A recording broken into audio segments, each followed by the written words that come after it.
Welcome to the show. I'm Jason Whitlock, and I'll tell you why the Redskins just made a major upgrade at quarterback. I'm Colin Cowherd, and I'll tell you why I wasn't blown away at all by James Harden's historic performance last night. Speak for yourself starts now. Historic's a big word. You were impressed with Kobe's 60, but not James Harden. One of the great Kobe nights ever. All right, hello and welcome. We're joined today by Fox NFL analyst Michael Vick and Colin's co-host on The Herd, Christine Leahy. Let's move to Washington, D.C., which is where Alex Smith is headed after the Chiefs traded the quarterback to the Redskins for a third-round pick and corner Kendall Fuller. The move means Kirk Cousins is on his way out of town after an up-and-down tenure. And while Smith has had some ups and downs of his own during his career, the last 3 seasons, Smith has a better record, fewer picks, and more playoff starts than Cousins. Cowherd, do you think Alex Smith will be a success in Washington? Yeah, he's been a success everywhere. And once again, he gets an offensive guy. He succeeded with Harbaugh, he succeeded with Andy Reid, and he's going to succeed with Jay Gruden. You know what's happening in this league? Have you noticed this? The old guys are winning a lot. Why? Last 4 or 5 years, it's a no-huddle league. So the guys walk into the line that have been in this league 8, 10, 12. Tom Brady said this last year. He said, I've seen everything. If you're a young guy in this league and you walk to that line with no huddles, it's a phone book of a playbook. These veteran guys, they don't want to play longer because in the no-huddle league, they have an advantage over all these young guys. I think he's going to go there and be very successful. I like your argument of his experience being valued in the NFL. Perhaps Tom Brady has opened people's mind. And Alex is a guy, to use your word, very buttoned up, takes care of himself, is all in on football. But I am concerned. I'm concerned because the Redskins don't have any wide receiving help. The Redskins' running back position not nearly as strong as the Kansas City Chiefs with Kareem Hunt. Tight end, Jordan Reed, gets hurt a lot. He's leaving Tyreek Hill, big play wide receiver, Travis Kelce, one of the best tight ends in football. Kareem Hunt revealed himself as one of the best running backs. Andy Reid, a tremendous play caller, no shot at Jay Gruden, but he's not going to a situation with as many tools and weapons as he had in Kansas City. And the reaction in that Washington locker room to them trading Kendall Fuller and a third-round pick, I think there's going to be a lot more pressure in Washington than perhaps he is anticipating. So you think that the rest of the team is going to get mad at Alex Smith for being traded to the team? They're going to take it out on him? No, I don't think that at all. I think the expectations, again, when you give up that much to get someone and he got paid, I think the expectations in that locker room are going to be, hey, man, we just got a quarterback. We're going to the playoffs. We're a Super Bowl threat. I just think expectations and the lack of support around him could be a concern. I would think that there'd be a lot of support for him, especially because now at least they have some clarity. Kirk Cousins was franchise tagged twice, and also the defense should be thrilled because hopefully they don't have to play as much. Yeah, it'll be a ton of support. I mean, defenses, they don't like when there's a turnover and they have to run right back out on the field when they just got it 3 and out. And the quarterback turns the ball over and they have to shoot right back out on the field. That doesn't give them an opportunity to rest. I agree with both of you guys. Alex Smith leaves the situation in Kansas City where he had Tyreek Hill, Kareem Hunt, Travis Kelce, and he goes to a team where, you know, guys are injury prone. You know, Jordan Reed doesn't have the receivers. But then I also like the fact, and what you said, Colin, you know, he's an older guy, older quarterback. He goes into a situation where it's similar to the West Coast system. You know, Jay Gruden studied under John, his brother.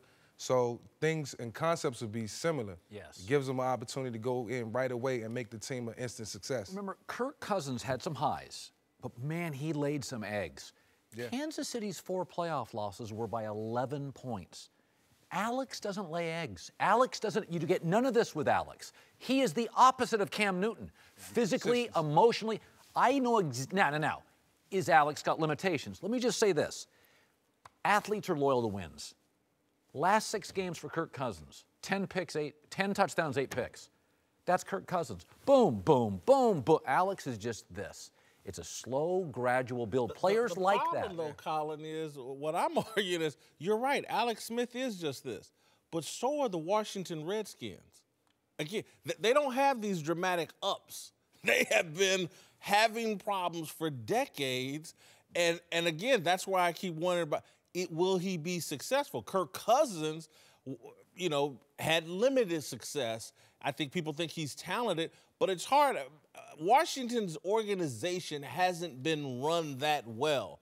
And again, they took weapons away from Kirk Cousins this season. And will they provide Alex Smith the necessary weapons to be successful in Washington? That's the question. I think this is an opportunity for the Washington Redskins to build around Kirk Cousins.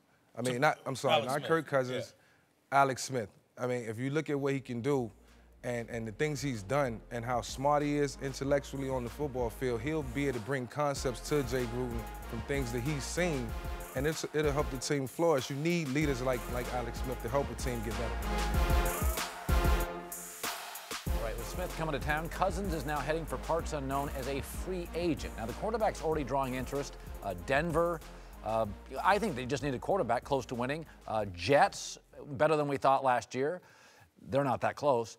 Have a ton of cash to spend. Cousins said yesterday he'd be willing to make sacrifices to win. Whitlock, should he chase wins in Denver or money in New York? Well, you framed the question, and we framed the question, I think, in an unfair way. If I'm Todd Bowles, you can win here. We won. We overachieved this year when everybody had low expectations. Right. Now you're adding Kirk Cousins, a viable quarterback. I think I kind of go back and forth on this. I originally thought, well, you got to go with Elway and that defense. But I like Todd Bowles more than I like Vance Joseph by a pretty wide margin. And so if I were Kirk Cousins, I would go with the coach that I think has a chance to survive. I think Vance Joseph this year is under a lot of pressure, and he could be dealing with an entirely different coaching staff. My initial takeaway was yours. Oh, Denver's the easy one. Yeah. But you're going to have to face Derek Carr twice a year, and Phillip Rivers is not going anywhere with all these veteran quarterbacks.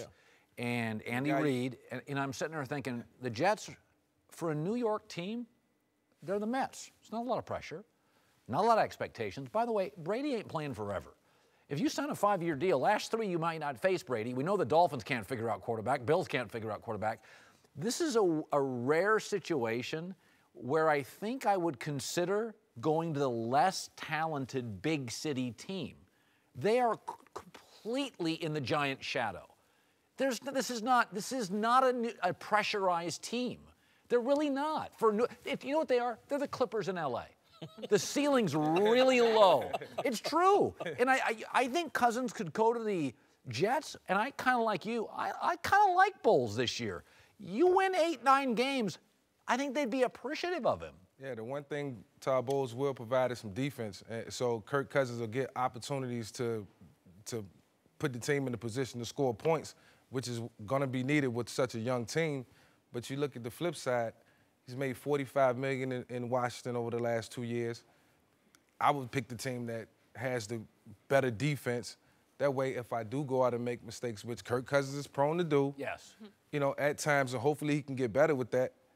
You know, go with the team that has the defense that can cover up for some of the mistakes. Overcome some of your... Yeah, Kirk makes mistakes. Kirk throws picks. He makes a ton of mistakes. And why can't the Jets be the team that's going to win? Like you said in the question, I think the Jets could be. And if you look at just the last year, so the Jets had 3 wins over playoff teams last year. The Broncos had none.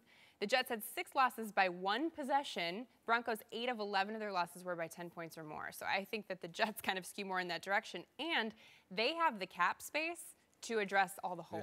Yeah. They can build the team around it. It's an interesting point. That's what it comes down to. Denver's got a good defense, but don't they kind of feel like Seattle? They're getting old and expensive. Like, how long is that Denver defense? They're talking about trading to leave. That's what I read yesterday. Yeah, they're talking about moving on. So I think Denver feels like that window, regardless of the quarterback, I think it's closed. And again, my point would be you go to Denver and immediately the national expectations and local Super Bowl team. And it may not be a Super Bowl team based off of where the personnel is age-wise. We think Denver's a smaller city and the Jets are in New York. Listen, Denver's isolated. It's in the Rocky Mountains. It is the beginning end of that entire region. They are the most popular franchise in about a 6-state region. The Jets are... the Nuggets, really. But I mean, New York's teams get a lot of talk. But, man, the Mets and the Jets... are not the Yankees and the Giants. Yeah, I think there's a lower bar to jump over and exceed expectations in New York. Again, if the Jets win 8 games next year, you would be a hero and carry it around on your shoulder. If the Broncos win 8 games next year with Kirk Cousins, you're just too it's expensive. a failure. And, you know, did we make another mistake here at quarterback? I agree with you. All right, welcome back to the show. Christine Leahy is back, and we're joined now by Fox NBA analyst Eddie House. Let's move to the Cavaliers, who lost to the Pistons last night, but even more importantly, lost Kevin Love for the next 6 to 8 weeks with a broken hand. Bad news is nothing new for LeBron and company this season. With struggles on the court, reports of infighting, and the idea of LeBron leaving in free agency seeming more real every day. Cowherd, should the Cavaliers actually consider trading LeBron James before he leaves? No, because you'd have to gut a team. They'd give up everything to get LeBron, so LeBron would go to a team. It's like the Melo from Denver. Melo goes to the Knicks from Denver. Knicks had to give up so much to get Melo. They had no players for Melo to play with, so LeBron's gonna go to a team. There's gonna be no players. I mean, that's that. And by the way, LeBron has to okay trades too. LeBron's got a no trade clause, but again, should you consider it is the question. And so the reason why you consider it, in my opinion, is because I don't think they can accomplish anything this season. I think they should concede at this point with no Kevin Love. It's over. So I do think they should explore every opportunity to get something in return for LeBron James. And LeBron James may be ready to go. No, there's no consideration. The organization can't consider it unless LeBron is considering it. And I don't think he's considering it at all. You know what? He's just going to play. He wouldn't want out of Cleveland. I mean, again, you have to gut teams to get him. I mean, you have to give up so much to get a LeBron James, and it's not guaranteed he's going to sign back. So why would you? I don't think you would do that. But if he's leaving, and again, I know he has to okay it, but if he's and maybe he wouldn't because he wouldn't want Cleveland to get something in return. Well, he wouldn't want to help Cleveland. He wouldn't want to go to. He's only going to go to a contender, right? He's not going to go to some random team. And a contender, let's say he goes to Houston. So they give up maybe Trevor Ariza. Eric Gordon. Ryan Anderson and his $42 million contract. Like, do the Cavs really want to hold on to that for 2 years? You'd have to give up that way kind of more. money. Yeah, Eric Gordon. And a couple first-round picks. Even that isn't worth it for the Cavs to do. It's just you just pick up bad contracts. LeBron's the player mobility guy. LeBron's going to say, timeout. You ain't trading me. I go where I want to go. Contract says that. Well, yeah, I am the player mobility guy. Jordan is his airness. I am his ego. I go where I want on my terms. You're not going to trade me. I think LeBron would be offended by the he could be traded. It's offended by everything.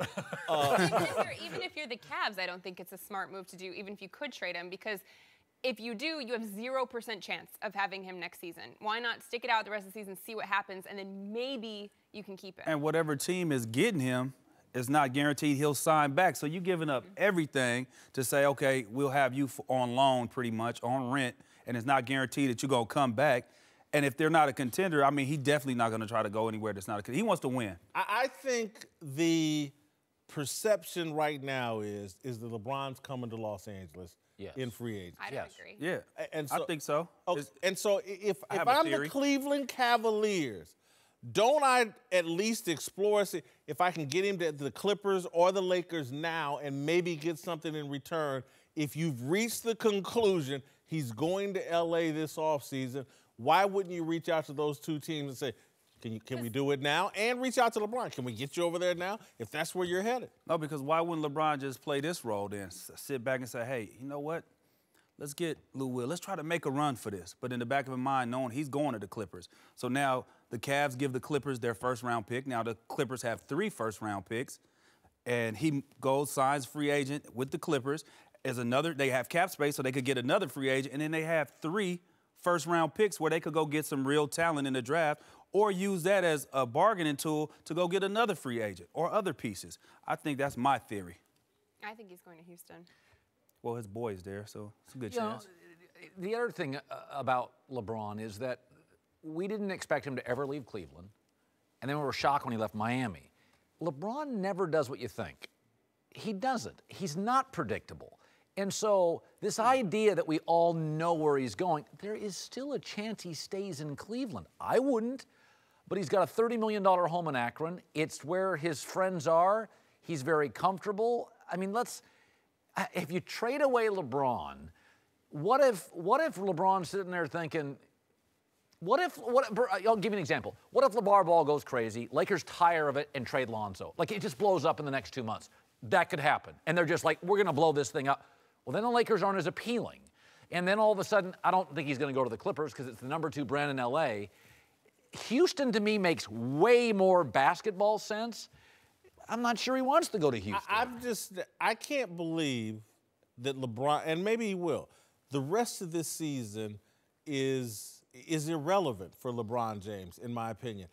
They're not winning the championship. They could lose before they get to the finals in the Eastern Conference. I just think this season in Cleveland, the rest of it, is a waste of time for LeBron James. But whether he's traded or not, it depends completely on if LeBron wants to be traded. And I think LeBron would rather wait and see where all the pieces fall in the offseason before he makes a commitment to a team. Being traded right now, there's too many wild cards. A lot of them, yeah. I agree with that. The Clippers, where rumors are swirling that DeAndre Jordan and Lou Williams could be traded soon after the team shipped Blake Griffin to Detroit on Monday. Now, Doc Rivers denies the team is planning any other moves, but also said the Griffin trade, quote, came out of nowhere. Whitlock, we know Doc didn't want to be part of a rebuild in Boston. Should perhaps the Clippers move on from Doc Rivers? Yeah, I think regardless of what they did with Blake Griffin, they should consider moving on from Doc Rivers. He had his goal there. Jerry West is now in control of the organization, it seems like. And so it's time for Doc. Doc probably wants to move on and do something else now that he doesn't have control of that organization. And so, yeah, I think if you're going to do a rebuild and a revamp, it's going to be a new coach, I think. Yeah, you know, it's funny. Doc has a strong enough persona and image that as long as Doc stays, it's Doc's team. And even when you had high-profile Chris Paul and high-profile Blake Griffin, marginally high-profile DeAndre Jordan, it felt like Doc's team.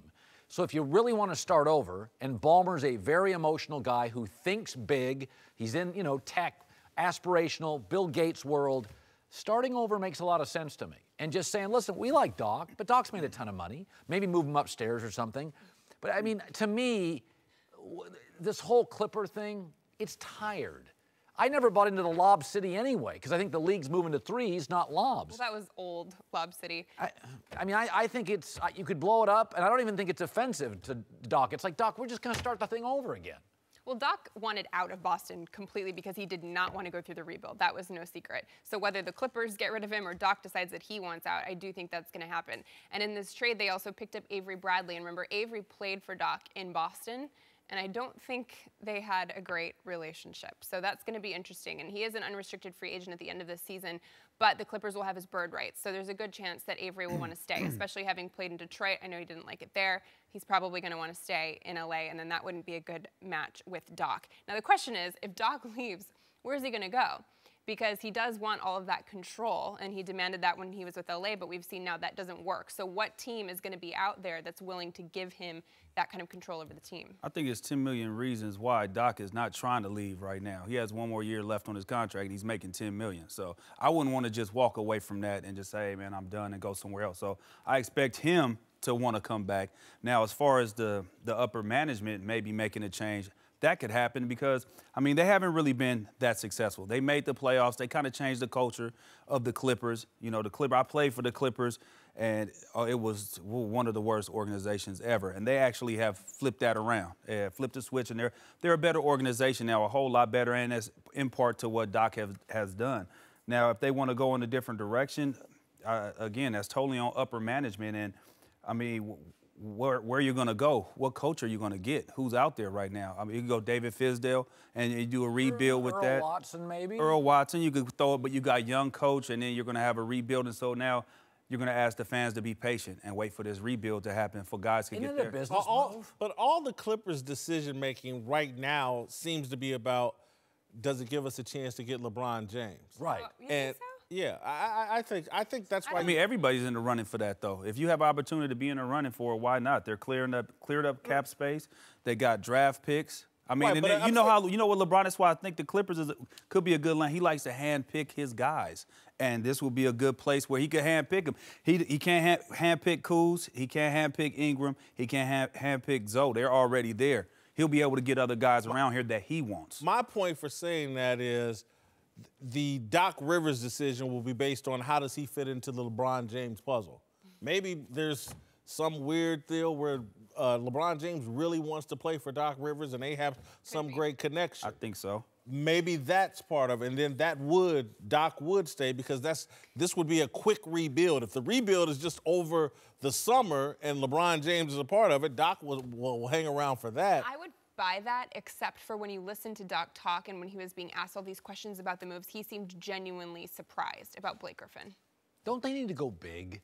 The Lakers are starting to, like, be interesting. What's bigger than Doc, though, in terms of coaching? I mean, again, Nobody pays to watch a coach. No. But when you say go big, what are you talking about? I'm talking about blow it up and start over. And blowing it up too is, you know, they might be tired of the same voice. You know, sometimes you're not getting over the hump and it's the same message over and over on loop. Sometimes it could fall on deaf ears. One more thing about LeBron James. And as we think about the Lakers or whomever, what organization, because is going to give him the kind of control? Whoever wants him. I don't think that's so with the Lakers. Their brand is so much bigger than even LeBron James. They gave Kobe the keys. Did they really? Yes, absolutely. Yeah, they snatched the keys. No, they gave a lot. they gave a lot of. Yeah, they gave him a lot of money and it hurt him in the long run. You know, they mortgaged the future for the right now for Kobe. Welcome back, Eddie House. J-Mac here. Let's move to Houston, where James Harden did something nobody's ever done before. Put up the first 60-point triple-double in NBA history. A win over Orlando. But let's be real, Whitlock. This was a Tuesday night regular season game by a stat-stuffing player in a very fast-paced offense. Chris Paul wasn't there, so he took all the shots. I wasn't impressed in Mike D'Antoni's system, which made Steve Nash in Kobe's prime the best player in the league. And so I remember when Nash had 60 and a triple-double? You remember when Kobe had 60 and a triple-double? It's never happened before, and you're going to say it's not impressive. The man got 60 points on 30 shots. You know what kind of efficiency that is? 17 of 18 free throws. 75% of the time when the ball left his hand last night, the ball went through the hoop. 2 of his baskets on an assist. They struggled to beat the worst team in the league at home. Yeah, I guess if you wanted to watch the And One tour, it was wonderful. That's not basketball. That's ball hogging, stat stuffing, hot night and assist. Took 30 shots, Kyle. No, look, he took 30 shots, made 19, and I want a stat stuffer. I don't know what kind of guy you want on your team, but I want guys that stuff in the stat sheet. I want guys who pass. Well, you can't get a triple-double unless you pass and get over 10 assists, which he did. Remember when you guys that like basketball were cool? Remember, basketball was the cool sport. Guys had downtown Freddie Brown, the uniforms were cool, the players were cool. You guys have become baseball nerds. Hey, did you hear about his whip? Did you hear about his stats? Did you hear about his triple-double? The reason I fell in love with basketball as a kid, the players were cool, the nicknames were cool, the dunks were cool. I wasn't a stat nerd. This triple-double stuff doesn't mean anything. It's 60 on 30. It does mean something. You were cool at one point. 60 on 30 shots. That's what you know, this is a Russell Westbrook hangover from last year. That's exactly what it is. You hated on him so bad last year on all the stuff that he did. You hate the fact that guards rebound.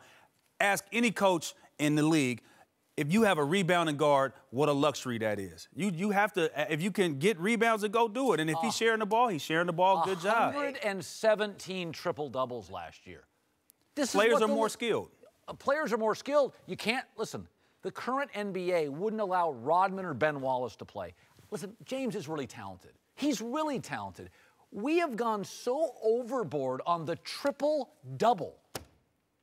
I mean, who cares? He's got a bit of a point on the triple-double. That's because somebody averaged a triple-double last year. That's why. But, Eddie, we're living in a society where we're easily impressed now. You see somebody on Instagram who does a 360 dunk. Wow, look at that. And, not me. And the slam dunk contest and the three-point shootout. Everybody's easily impressed. And, you know, I looked at it, I was like, oh, 60, that's good. He took 30 shots. The rest of the starters took 27. I mean, this is the worst team in the league, Orlando, worst record. No Aaron Gordon last night. And it was a 2-point game with like a minute left. By the way, no Trevor Ariza. 300-yard, oh, God, 300-yard passing games. When we were kids, it was a big deal. Andy Dalton reels those off because the league has changed. Matthew Stafford. Not everybody's throwing up 60, Colin. With a triple-double. No, screw the triple-double. No, but people just triple-doubles don't put up 60. Listen. And he did it on 30 shots is very efficient, McIntyre. Okay, so if that's a big deal, one game in January against an awful team, the Warriors lost by 30 to the Jazz. Is their season in peril?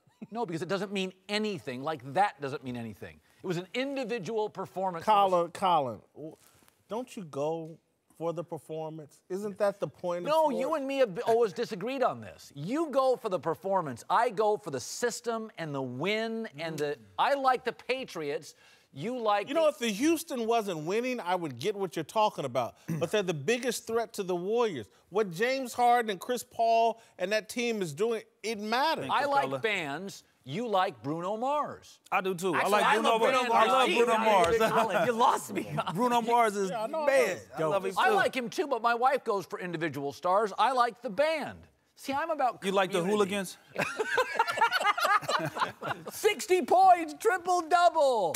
They struggled to beat Orlando. Oh, you said Orlando didn't have Gordon, right? Okay, but Eric Gordon went out with played only 10 minutes. There was no Trevor Ariza, and there was no Chris Paul, so that makes it that much more even impressive. But Eddie, because it don't matter how good or bad, they still got the game. They still won the game. I'm running the risk of defending Cowherd here, but I don't think we could get the idea of James Harden against the Spurs last year out of our heads. Thank you. 60 points on January 30th is real nice. But you did get Kobe. Oh Kobe played against us Game 7, didn't take a shot the second half, but y'all got that out y'all head, right? No, I crushed Kobe for that. Here's the number I have with James Harden. At home, no Kawhi Leonard, Tony Parker. At home, lost to San Antonio by 39 to end his season, quit. An hour later, he's at a nightclub, TMZ. That number, I can't get out of my head. Well, the season was over with. Quit. He was trying to drink his worries away. let me play the kid card. And I hate when people do this, but I'm going to play it. Uh-oh, here we play go. the kid card. You got kids. I do have kids. If they were at that game last night and saw James Harden score 60 points, you're telling me that wouldn't be an indelible moment for your kids. Oh, I was there, James Harden put up 100%. You got it. That's a great point. The performance. What are we playing the game for? The people in the arena. They went home with a memory last night that they won't forget. The guy, 60 on 30 points. You're the guy that ripped Kobe, who had 60 in his last game. It was selfish, and he got it on 50. I was pulling for him. Every shot, I'm like, shots. come on, Kobe, get 60. But it's about the performance. It was a hell of a performance. Meaningless game at the end of his game. Oh, if that meant anything? Yes. No, that was a great performance by Kobe. Right here. What did that mean last night? Another victory, potentially setting themselves up for home court advantage in the Western Conference. Utah? And he put his name in the history book, and he's the only one in there. Thank you.